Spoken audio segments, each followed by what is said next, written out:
Olá, pessoal. Olha eu aqui de novo, né?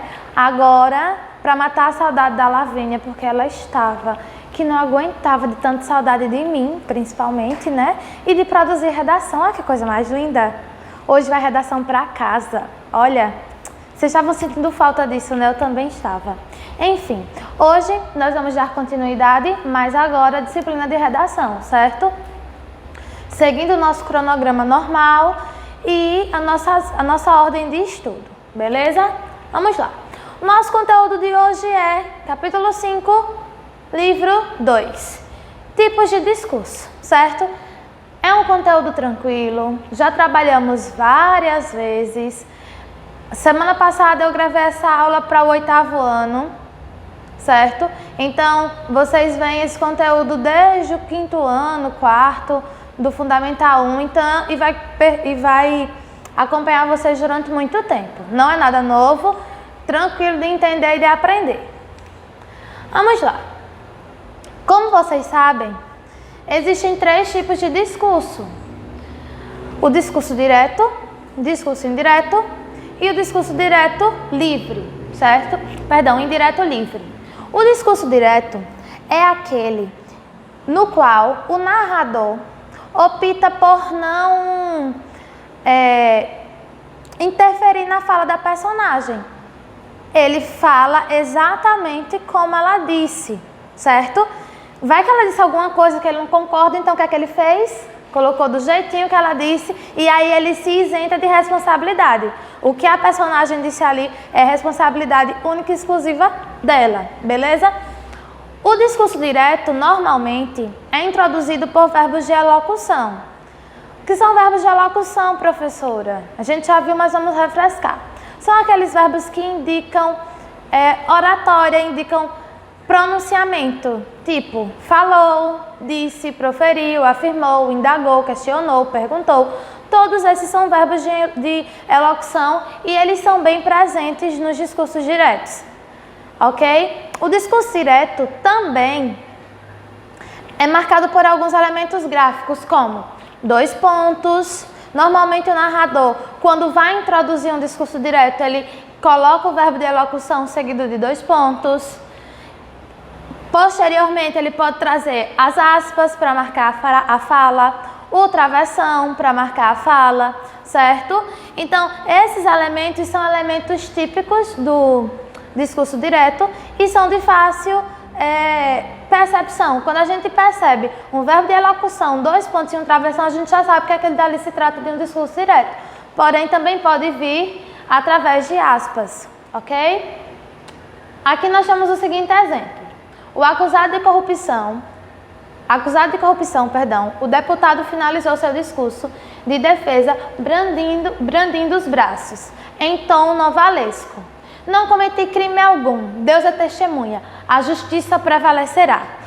Observem que antes da fala, que foi marcada pelo travessão e as aspas, houve da fala direta, no discurso direto, houve uma passagem do narrador, porque o narrador precisa situar o leitor que agora vai ser introduzida a fala de alguma personagem, certo? Isso tanto no discurso direto como no discurso indireto.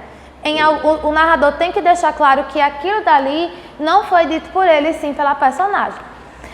Essa interrupção aqui do narrador, ela tanto pode vir antes da fala, como ela pode vir no meio ou no fim, certo?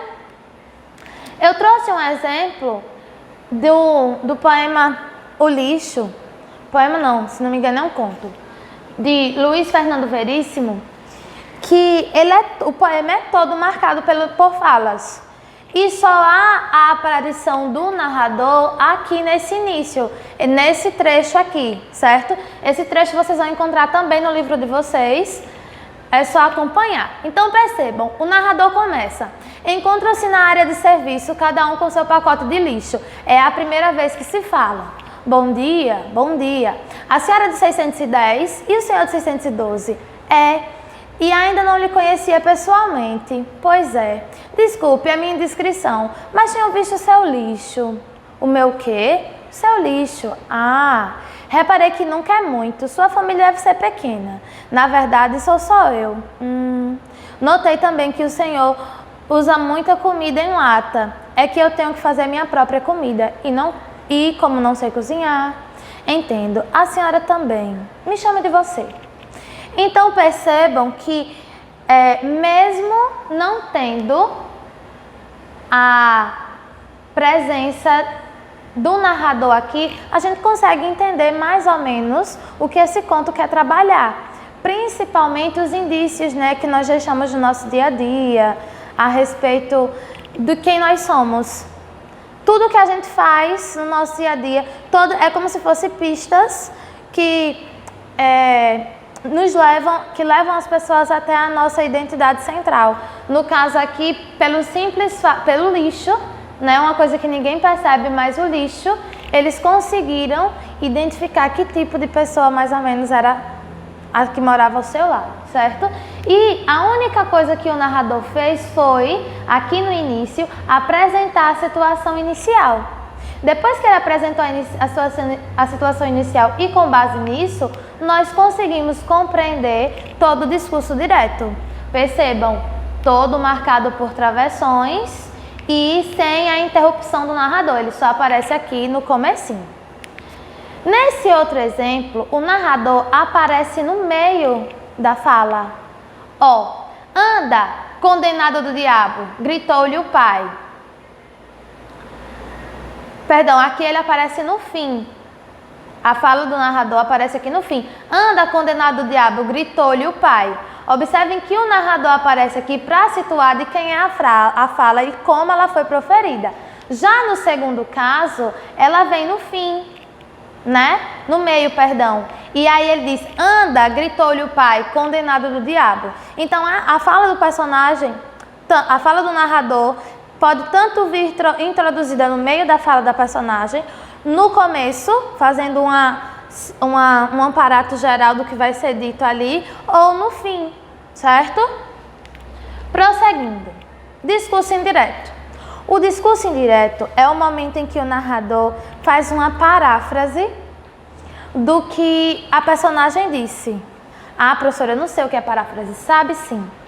Todo aluno sabe o que é paráfrase. É aquela coisinha que a gente pega a resposta do coleguinha, né, da atividade e diz, ei, me dá aqui, eu vou mudar só umas palavrinhas. Pronto, isso já é uma paráfrase. É você falar com as suas palavras aquilo que alguém disse, né? Então, isso acontece no discurso indireto. O narrador diz o que a outra pessoa, o personagem, disse. Olha o exemplo aqui. Ao finalizar sua defesa, o deputado acusado reafirmou não ter cometido crime algum e se disse convencido que a justiça o absolverá e que Deus o testemunhou, sem perceber que colocara Deus em posição subalterna e acessória. Então percebam que aqui o discurso indireto é marcado pela paráfrase da fala.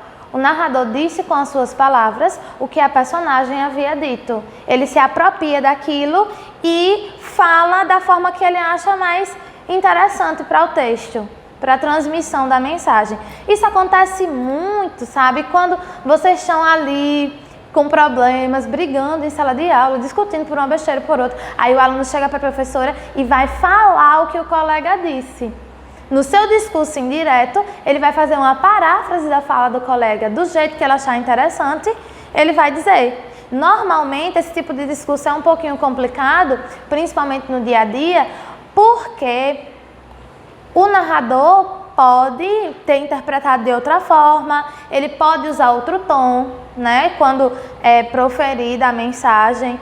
Ele pode usar ironia na grafia mesmo, uma ironia que não existia na fala, mas também é muito bem-vindo porque acaba deixando o texto mais fluido. Outros exemplos aqui de discurso indireto. O juiz ríspido perguntou se minha mãe, ali presente, era suspeita do crime. E aqui a nossa Mafalda, que vocês amam, adoravam, né? Adoram, na verdade, quando vem nas provas de gramática. Na segunda-feira, o Marcelinho contou-me que não fizeram os trabalhos de casa no dia anterior e que esperava não ficar de castigo. 2 casos de discurso indireto, onde o narrador faz uma paráfrase da fala de alguém. E o discurso indireto livre? Esse discurso indireto livre é como se fosse um discurso indireto plus. Como assim, professora? No discurso indireto livre, o narrador, mais do que dizer o que a outra pessoa, a personagem disse, assume o lugar da outra pessoa e seus sentimentos, desejos, receios, pensamentos, enquanto coloca sua própria narrativa. Ou seja, é uma mistura dos discursos direto e indireto. No discurso indireto livre, o narrador mistura sua fala, a fala da personagem, expõe o seu sentimento misturado com o sentimento da personagem, certo? Ele tem uma liberdade maior de brincar com o discurso. Esse discurso pode, o aluno, se o autor do texto não souber muito como estruturar, pode até soar um pouco confuso, mas se for bem feito, fica bem interessante e a mensagem é passada de forma bem dinâmica. Ao exemplo, após encerrar sua defesa, o deputado sorria largamente, pensando estar livre das acusações contra ele. Chegou mesmo a achar que podia comemorar. Então, percebam que há uma mistura do pensamento do deputado com o pensamento do narrador, da fala do deputado com a fala do narrador. Então, isso caracteriza o discurso indireto livre. Beleza? Vamos lá.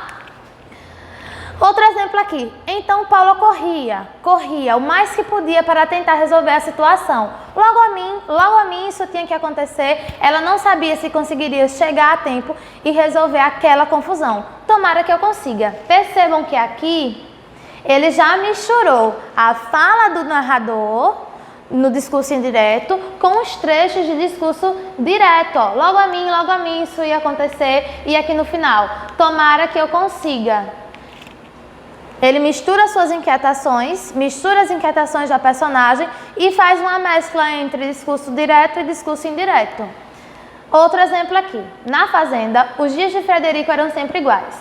Alimentava os animais e regava as plantas. Ainda não remendei a mangueira que furou ontem. Depois, Frederico colhia alguns alimentos e limpava o campo.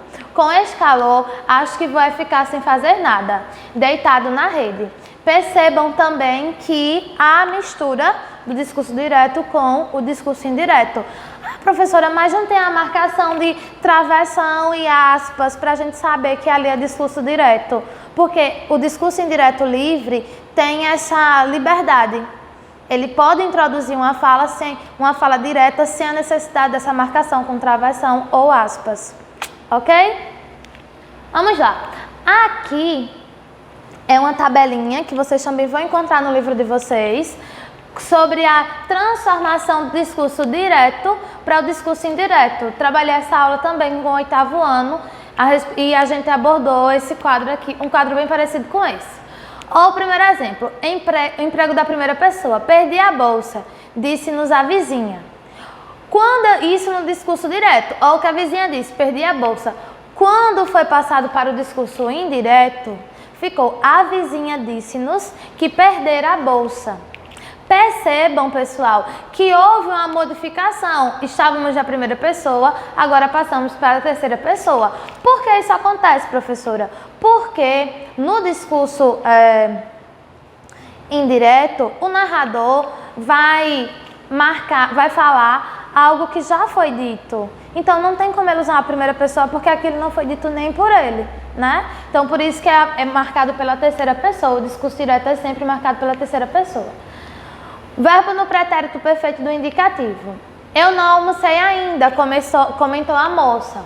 Aí, quando eu passo para o discurso direto, esse verbo que estava no pretérito perfeito vai para o pretérito mais que perfeito do indicativo. A moça comentou que não almoçara ou não tinha almoçado ainda. Quando o verbo está no imperativo, chegue cedo, por favor, pediu a mãe, que passa no discurso direto, quando ele passa para o indireto, fica a mãe pediu que chegasse cedo, ou seja, ele passa do imperativo para o pretérito imperfeito do subjuntivo, ok? Há uma modificação também quando nós temos pronomes demonstrativos. Este é um grande dia, afirmou o diretor da empresa. Quando esse discurso direto vai ser passado para o discurso indireto, fica: o diretor da empresa afirmou que aquele era um grande dia. Ok? Por fim, um resuminho básico do que a gente trabalhou, né? No discurso indireto livre, a mistura das vozes do narrador e da personagem. O texto é escrito em terceira pessoa. No discurso direto, a personagem tem voz, não há interferência do narrador, são usados travessões, aspas, dois pontos e exclamações. Lembrando que quando eu digo que não há interferência do narrador, significa dizer que ele não vai se meter na fala da personagem.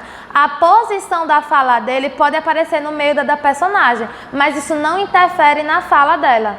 Compreenderam? Como naquele exemplo. Tinha assim, vamos voltar. Aqui, ó. Cadê? Aqui. Anda, gritou-lhe o pai, condenado do diabo. Percebam que nesse exemplo, nós tivemos uma fala do narrador no meio da fala da personagem, mas não houve interferência. Foi só o local que foi colocada a fala do narrador, mas isso não significa dizer que vai ter interferência na fala da personagem. E por fim, o discurso indireto, o personagem não tem voz e o narrador conta, ele relata a fala da personagem. Bom, pessoal, até mais. Vai uma atividadezinha para casa e aí é um texto narrativo, certo? Vai estar aqui a descrição e vocês vão mandar pelo meu e-mail, que também vai aparecer aqui. Aí vai ter aquele toque de mágica e tá, o e-mail apareceu, certo? Vocês vão mandar para ele e eu vou fazer a correção e nós vamos tentar nos comunicar dessa forma, beleza? Pensaram que ia ficar sem produzir? Se enganaram. Tchau!